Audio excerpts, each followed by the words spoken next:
ऐसे धर्मज्ञ, ऐसे धुरंधर, ऐसे वेद निष्ठ, साधु निष्ठ, प्रभु राम के चरणों के अनुरागी व्यक्ति का अगर शरीर छूटता है तो वो तो उत्सव होता है, महोत्सव होता है। इसलिए हमारे यहाँ जब 9 दिन दुर्गा की आराधना की जाती है, 9 दिन बाद उनका विसर्जन होता है, तो कोई रोता है क्या? कोई छाती पीटता है क्या? ढोल ढमाके बजा बजा के प्रतिमा को जल में प्रवाहित करने जाते हैं। गणपति बप्पा का प्रवाह, विसर्जन, अनुष्ठान संपन्न हो गया। शोक उसके लिए किया जाना चाहिए जिसने प्रतिमा स्थापित की, अनुष्ठान संपन्न नहीं हुआ और उसके पहले प्रतिमा खंडित हो गई। अगर अनुष्ठान संपन्न हो गया तब उस प्रतिमा का उत्सव पूर्ण, महोत्सव पूर्ण वातावरण में विसर्जन किया जाता है। इसलिए वो हमारे को दृष्टि देने के लिए कि अगर हमने इस शरीर की प्रतिमा में आराधना का अनुष्ठान प्रारंभ किया है तो देखिए अपने आप को कि प्रथम दिन आपने भगवती की आराधना की, 9 दिन तक आराधना की। सामना कर सके क्या आप अपने चपल चंचल चित्त का? सहन शक्ति, धैर्य शक्ति, अर्पण शक्ति, समर्पण शक्ति।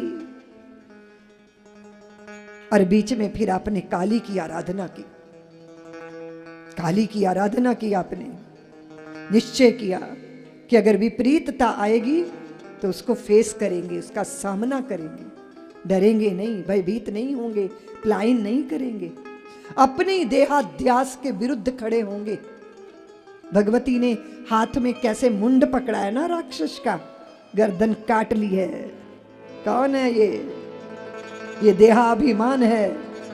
सबसे पहले देहाभिमान की गर्दन काटनी होगी, उसके बाद बाकी विकार नष्ट होंगे और उन विकारों के मुंडों की माला बनाकर पहनना होगा, काली बन जाना होगा, अपने चित्त के विकारों का सामना करना है। आराधना हुई, 9 दिन की आराधना जब संपन्न हो जाती है, सिद्धि के द्वार पर खड़ा व्यक्ति ही विजय प्राप्त करता है, रावण जैसी दुर्दांत शक्ति का दमन करता है। इसलिए बाहर तो पुतला जला लेते हैं कागज का, पर हर साल जलाते हैं। रावण हर साल पैदा हो जाता है। जरा सोचो इसे पैदा कौन करता है? कितने सालों से जला रहे हैं,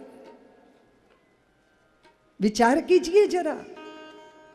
एक बार रावण को मार के क्या रावण मर जाता है?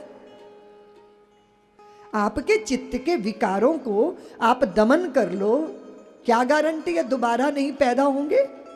फिर पैदा हो जाएंगे। इसलिए रावण की फिक्र छोड़ो, अपने भीतर के राम को जिंदा रखो, ताकि जब जब विकार उठे तब तब उनका दमन, उनका शमन, उनका निराकरण होता चला जाए। सबसे बड़ी संजीवनी बूटी है अनुरागी चित्त, प्रभु के प्रति अनुरागी भावना। भरत जी नहीं माने थे, उस राज सिंहासन को उन्होंने स्वीकार नहीं किया। देखे बिन रघुवीर पद जिए की जरन न जाए। मेरा चित्त जब तक उनका दर्शन नहीं कर लेगा, मेरी दशा बड़ी विचित्र है गुरुदेव, आपकी नीति मुझे समझ में आती नहीं, माताओं की सीख मुझे समझ में आती नहीं। मेरी जलन इतनी भयंकर है, सांप ने डस लिया, बिच्छू ने डस लिया, सारे जहर चढ़ गए मेरी काया पर। मेरा चित्त व्याकुल, मेरा मन दग्ध हो रहा है। किसी की कोई औषधि काम नहीं आएगी, मात्र सिया राम के चरण ही मेरी औषधि हैं। उनके चरणों में लोट पलोट होकर, अर्पित समर्पित होकर ही मैं धन्य होऊंगा, मैं कृतार्थ होऊंगा। ठोकर मार दी अयोध्या के सिंहासन को। भरत जैसा वैरागी चला भगवान के चरणों के दर्शन करने के लिए। बहुत बार लोग पूछते हैं कि दीदी माँ हम किन किन की आराधना करें? हिंदुओं के तो बहुत सारे देवी देवता है।